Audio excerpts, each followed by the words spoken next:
Sitting at the heart of the East African region, Tanzania is a vital fisheries hub with its 1,400 kilometers of coastline. However, in recent years, it has fallen prey to a particularly destructive illegal practice: dynamite blast fishing. SmartFish has made it a key priority to tackle this problem. Dar es Salaam is an incredible city. It's got a population of about 4.36 million people. 70% of that population is below the poverty line. And with a growing poor population, natural resources are what they have access to.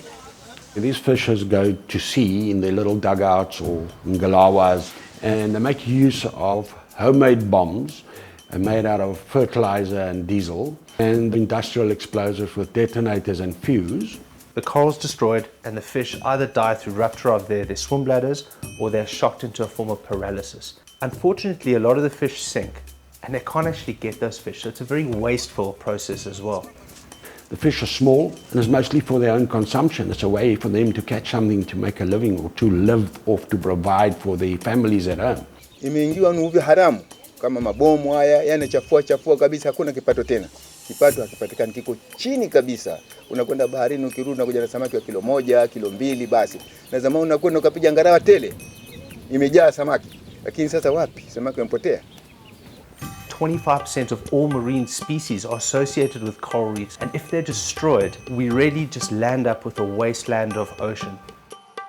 Coral reefs, live colonies of marine animals, are called the rainforests of the ocean due to the incredible biodiversity of species that they support.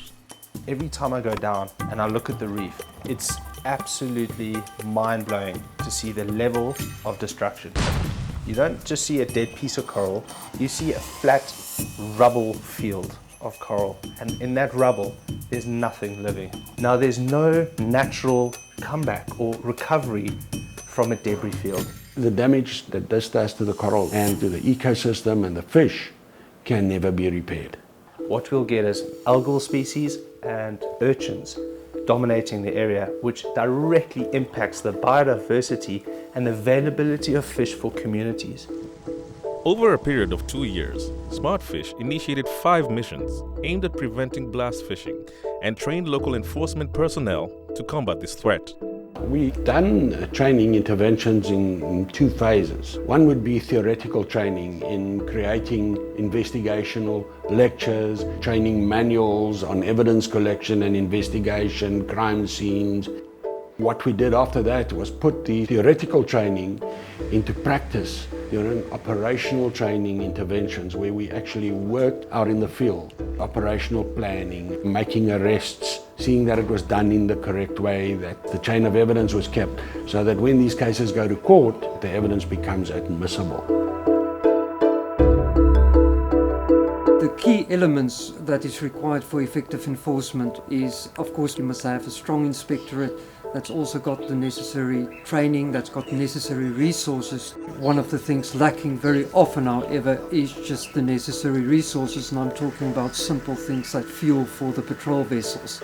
Secondly, of course, you need effective prosecution, so you need prosecutors who are knowledgeable and who's got the necessary resources. What is lacking is that the prosecution of fisheries crime specific is something novel and new to them.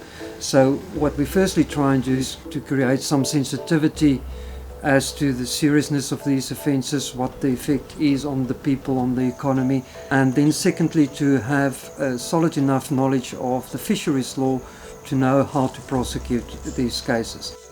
Thirdly, of course, you need strong sentences that will really send out a message that will act as a deterrent. To really act as a deterrent, you always need the publication. The people must know, the regulated community, in this case the fishermen, must know that this is what will happen to you if you are caught doing dynamite fishing. Let me put it to you this way. Give me a huge rush to do this work and to see how these youngsters are growing. Youngsters who really want to learn and who want to do the work and are as passionate about the ocean and conserving sustainable fishery as I am. There is enough will to try and stop dynamite fishing. There's been pressure mounting for a long time for action to be taken. One of the greatest problems with dynamite fishing and enforcement of it is that there was no cohesion amongst agencies. SmartFish has come in and taken all those agencies into a training together, and I think that's where SmartFish has played a critical role battling this epidemic of blast fishing.